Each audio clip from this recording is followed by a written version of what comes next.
A Ucrânia observa dois problemões que enfrentará brevemente dentro de poucos dias. O primeiro é a concentração de tropas russas decisivas nas regiões de Donetsk e Luhansk, após serem transferidas de Kherson, que travará uma batalha incansável. Militares da Ucrânia dizem que a Rússia retirou algumas tropas de cidades na margem esquerda do rio Dnipro, bem como intensificaram os bombardeios, desligando novamente a energia em Kherson, onde a eletricidade apenas começou a ser restaurada.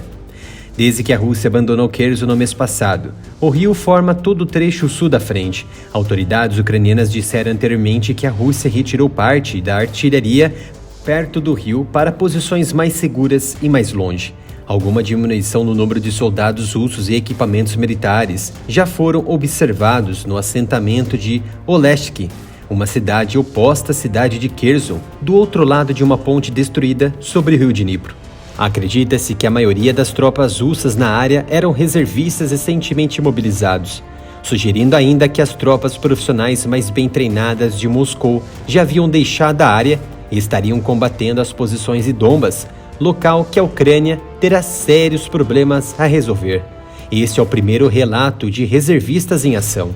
A Rússia teve alguns ganhos lentos no leste da Ucrânia. No entanto, com combates ferozes que continuam em Bakhmut e em Donetsk, o líder separatista pró-Rússia em Donetsk, Denis Pushilin, afirmou no início desta semana que Bakhmut estava perto de ser cercado, uma afirmação veementemente negada por um oficial ucraniano, e declarou ser sim um dos principais pontos críticos no momento do conflito. O segundo problema levantado aqui está os alertas de ataques aéreos emitidos em toda a Ucrânia, após advertências de autoridades ucranianas de que a Rússia estava planejando uma nova onda de ataques com mísseis e drones, principalmente na capital Kiev, à medida que o inverno vai se alastrando impiedoso e calmamente por todo o leste e sul europeu. Tudo leva a crer que a implantação do grupo naval da frota russa do Mar Negro pode sugerir mais reconhecimento e coleta de informações em preparação para possíveis ataques com mísseis contra a vizinha. De acordo com a análise dos militares ucranianos, a situação operacional está bastante estável no momento, mas isso não deve tranquilizar a defesa, pois as hostilidades continuam. Trata-se diretamente do desenvolvimento das hostilidades na linha de frente e, mais uma vez, a presença de um grupo naval no Mar Negro significa que o reconhecimento aéreo, a coleta de dados sobre a situação e a preparação para possíveis ataques com mísseis estão em andamento. A Rússia não comentou nenhuma implantação no Mar Negro e as informações que chegam são decorrentes da inteligência britânica e ucraniana. Acredita-se que os navios de guerra russos podem se mover para prontidão de combate em 2 a 3 horas e que a Ucrânia precisa observar o movimento desses navios em conjunto com a atividade das aeronaves russas para avaliar se um ataque é iminente. Os movimentos de navios de guerra podem ser projetados para aumentar a pressão psicológica sobre os ucranianos já pressionados que vivem em uma zona de guerra, mas a preparação real para ataques de mísseis em massa é provável, portanto as pessoas devem estar prontas para o pior e já recebem orientações em rádios e mensageiros terrestres. A Marinha da Ucrânia, que muitos acreditam estar fora de serviço, disse no Facebook na quinta-feira que há 7 navios russos no Mar Negro em prontidão de combate. Nos últimos dias, relatou o maior número diário de navios de guerra russos na área, observando que um deles estava equipado com mísseis de cruzeiro Caliber de longo alcance, que carrega ogivas convencionais ou nucleares de até 500 quilos. Mas parece que a Ucrânia não vai se entregar tão facilmente pelos próximos ataques aéreos. O presidente Volodymyr Zelensky disse na noite de quarta-feira que as forças armadas do país estão preparando uma contraofensiva poderosa às operações ofensivas da Rússia. Zelensky não detalhou como seriam as contramedidas. Desde setembro, a Ucrânia retomou algumas partes do país tomadas pelas forças russas no início deste ano, particularmente nas regiões de Kharkiv, no nordeste, e em Kherson, no sul, esta última graças à retirada das tropas de Putin.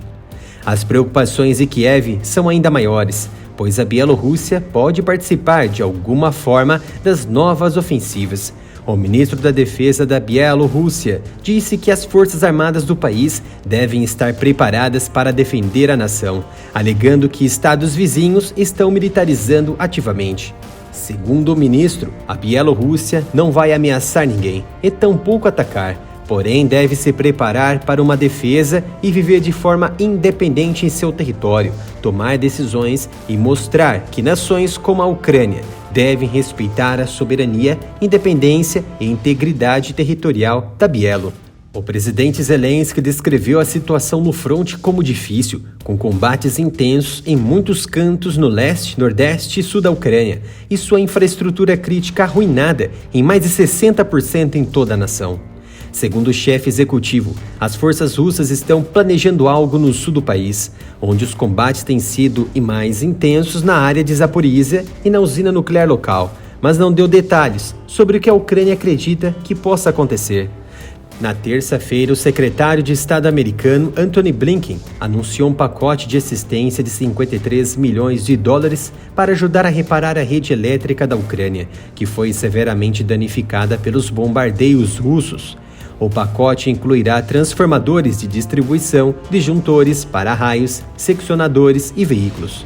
O ministro das Relações Exteriores da Rússia, Sergei Lavrov, acusou os americanos e a OTAN de estarem diretamente envolvidos na guerra na Ucrânia e disse que Moscou está pronta para ouvir sugestões para uma solução mais negociada para o conflito. A Rússia já gastou uma grande proporção de seus mísseis adequados contra alvos táticos na Ucrânia, como sua rede de energia, de acordo com o Ministério da Defesa da Grã-Bretanha.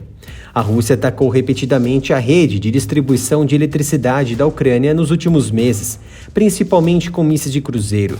O ministério disse que esse é provavelmente o primeiro exemplo da Rússia tentando implementar o conceito de operação estratégica para a destruição de alvos criticamente importantes, um componente-chave da doutrina militar que adotou nos últimos anos.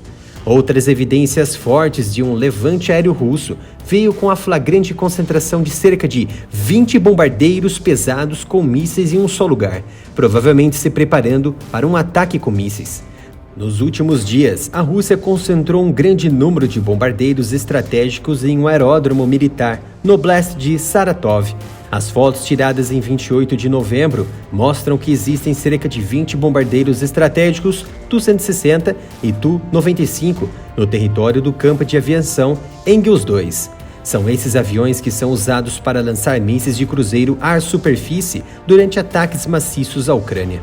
Milhões de ucranianos permanecem sem energia e muitos sem água, como resultado das ofensivas russas neste momento em que o inverno se faz presente e caminhando lentamente no sul e leste do país, tornando a vida cotidiana ainda mais difícil para todos os civis.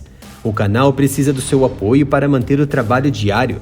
A maioria dos nossos vídeos aqui na plataforma segue com a monetização bloqueada pelo YouTube. Então peça sua contribuição com qualquer valor diretamente na nossa chave Pix, canal areamilitaroff@gmail.com.